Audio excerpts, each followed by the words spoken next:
পূর্বের কথা মোতাবেক এখন থেকে পুরো দেশকে তুফানের হাতে তুলিয়া দেব। তুফান, খুব ভয় পাইছি রে। কি অবস্থা সবার? মেগাস্টার শাকিব খানের তুফান সিনেমার দাপটে, ক্রেজে, হাইপে সবাই দিক বেদিক হয়ে ছোটাছুটি করতেছে। সবাইকে? ও আচ্ছা, যেমন সিএমের জঙ্গলি, আরিফিন শুভর নীলচক্র, তারপরে শরীফুল রাজের কবি, সবাই দিক বেদিক হয়ে রীতিমতো ছোটাছুটি করতেছে। আর ছোটাছুটি করার পর দিন শেষে যখন কোনো রাস্তা না পায়, তখন আগামী কোরবানির ঈদ থেকে ছিটকে যাইতেছে, সরে যাইতেছে। কারণ কি ভাই?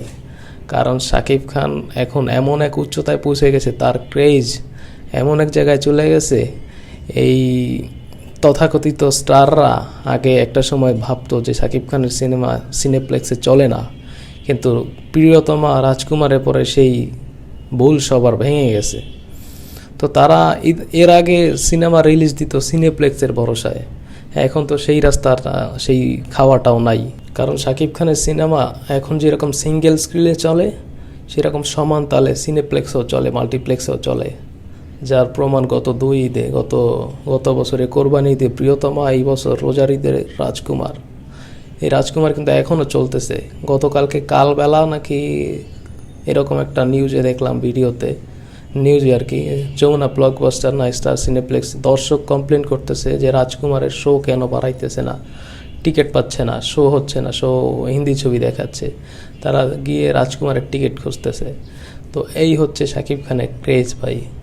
একটা সিনেমা 1 থেকে 1.5 মাস আগে মুক্তি পাইছে, কোরবানির ঈদ চলে আসছে, আর 2 সপ্তাহ পরে কোরবানির ঈদ। এখন রোজার ঈদের সিনেমা নিয়ে মানুষ দেখার অপেক্ষায় সিনেমা হলে যায়। তুফান সিনেমা একটা ডায়লগ আছে না, এখন থেকে পুরো দেশকে তুফানের হাতে তুলিয়া দেব। সেই ডায়লগই বাস্তবে এখন প্রতিফলন হতে যাচ্ছে আগামী কোরবানির ঈদে। মানে শাকিব খানের হাতে বাংলাদেশের সব সিনেমা হল, সিনেপ্লেক্স, মাল্টিপ্লেক্স তুলিয়া দিতে হইবে। আর এর ব্যত্যয় ঘটিলে কি হবে ভাই, মাথা নষ্ট আগামী কোরবানিতে। মানে প্রিয়তমা যেই ব্লকবাস্টার ছিল, সেই রেকর্ড তো ভাঙবেই, বলার অপেক্ষা রাখে না। আর প্রিয়তমা কি বলবো, ওই জঙ্গলি সিনেমার পরিচালক বা টিম থেকে এক্সকিউজ দিছে যে তারা শুটিং কমপ্লিট করতে পারে নাই, কাজ কমপ্লিট করতে পারে নাই। আরে ভাই, আপনারা কেমনে করবেন? আপনারা তো শাকিব খান না।